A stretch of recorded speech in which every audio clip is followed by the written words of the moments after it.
Yeah, shalom, shalom to all our viewers. Yeah, you have been so faithful, watching, following all our programs. And we are strongly convinced that the Lord has been blessing you and He will continue blessing you. Today, once again, we are coming in your homes with the message from the Lord. And we have been talking about the power of your words, the power of your tongue. We have seen from the scripture that death and life are on the power of the tongue, and whoever wants it shall eat its fruit. It means that the things that we say will impact our lives either negatively or positively. And we have seen so many things. Now, today, I just want to help you with something very small. Maybe you have been so negative towards yourself. You have said so many negative things that today you can really see the manifestation of your words. There are people who have confessed sickness against themselves. There are people who have cursed themselves. What are you going to do if you were saying negative things against yourself? No, it's very simple. You still have the power in that same mouth. The mouth that have cursed has the power to bless. You understand?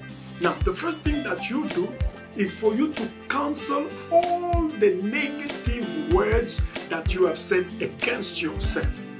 If you can remember them, maybe you have hated your legs, you have hated your eyes, you have hated your head, you have cursed them, and you have said all sorts of negative things against yourself. You break them. You say that I take authority over every negative word spoken against myself. Every negative word I've said against my health, against my destiny, against my life, I break it. I break its power in the mighty name of Jesus Christ. And then after breaking the power of the words you have spoken against yourself, you can now start speaking blessings. You can now start speaking blessings. If you were saying that you have bad luck, you are cursed, you break the power, because I told you, Jesus said that the words are spirit. Yes, the words that we release become a spiritual force that can bless us or curse us. You see? Now, because the Bible says again in Proverbs chapter 6 verse 2, it said that we are entrapped by the words of our mouth. We are entrapped, entangled by the words of our mouth. We have to be so very careful what we say. Now, if we have said them already, we just come back and break those words. We break them, we cancel them, we destroy its power. You see, after having destroyed its power, we can now speak blessings. See what James says here. James chapter 3 verse 10. He says, out of the same mouth proceed blessing and cursing. My brethren, these things ought not to be so. Out of the same mouth proceed cursing and blessings. And he said these things ought not to be so. We have to choose one thing only that have to proceed from our mouth, and we choose blessing.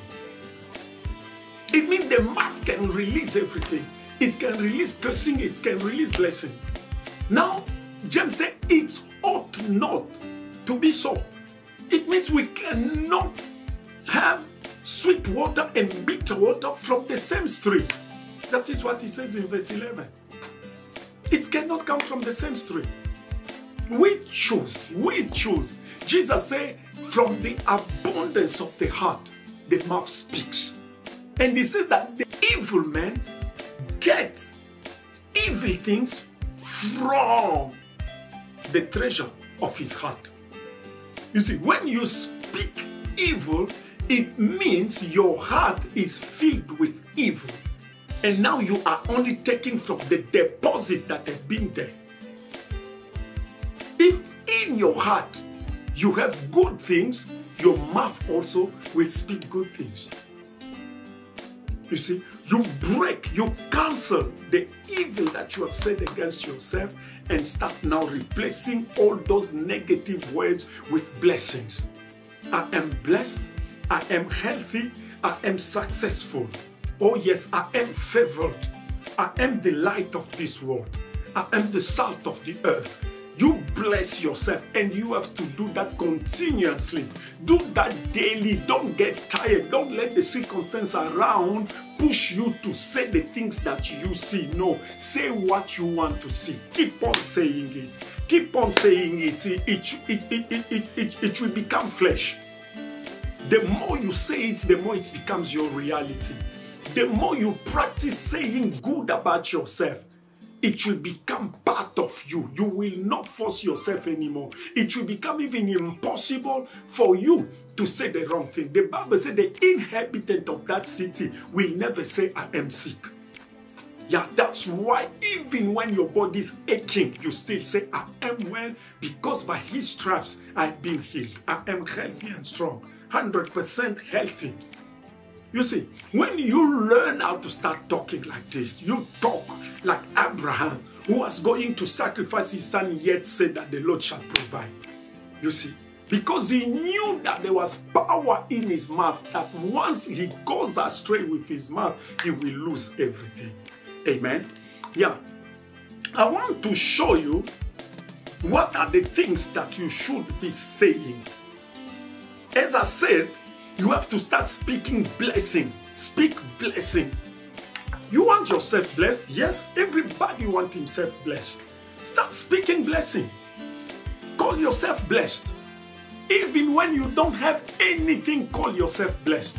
Even when things are not going the way you want them to go, just say you are blessed.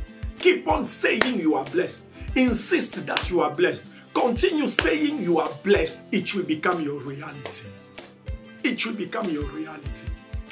I put myself under these lessons. I said that I will learn how to speak good about myself. I will be saying the right thing, only the right thing. That's why you will see a man like Jesus was very careful with his word. Even when a person was dead, Jesus always said he is sleeping. Because he didn't want to speak the language of the devil. Because he knew that once he said that this person is dead, it means when the person is dead, it's finished. But Jesus would say, he is sleeping, I'm going to wake him up. He goes and finds the little girl who was dead. He tells the people, stop weeping. The little girl is not dead, she's sleeping. And then it became easier for him to perform the miracle, because to take a person out of the state of sleeping, it's easy. That was already his confession. Lazarus was dead. Jesus said, no, he is sleeping. I'm going to wake him up. He was so very careful with his words. Start speaking blessing. Keep on saying you are blessed. From your head to your toes, you are blessed. Your health is very blessed. Your body is blessed. Your organs are blessed. Your systems are blessed. Yes, every part of your body is blessed. It's strong and healthy. Keep on saying that it should come to pass. It will manifest. It will become flesh.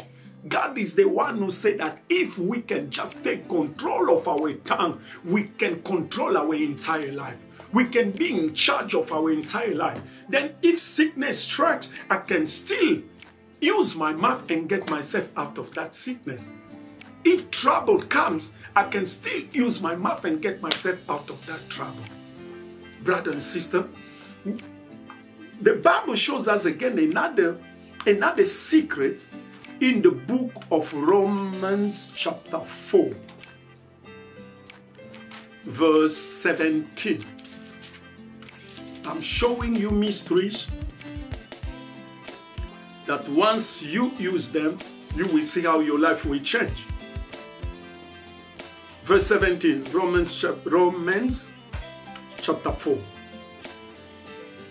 As it is written, I have made you a father of many nations, in the presence of him whom he believed, God, who gives life to the dead and calls those things which do not exist as though they did.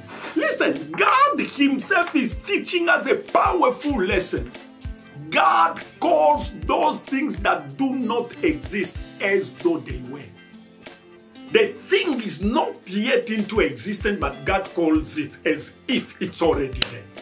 Why don't we use the same?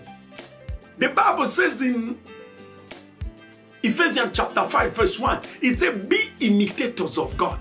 Be imitators of God. Then let us imitate God.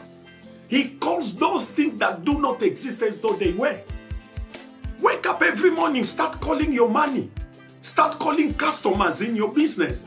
Start calling your contracts. Start calling everything that you want to see. Just call them. Call them. God did that and it's worked. And the Bible said that be ye imitators of God. And what will we do? We just do the things that God did. He called the heaven into existence. The heaven came. He called the earth into existence. The earth came. Those things were not there before. He just called them. He spoke and those things came, appeared.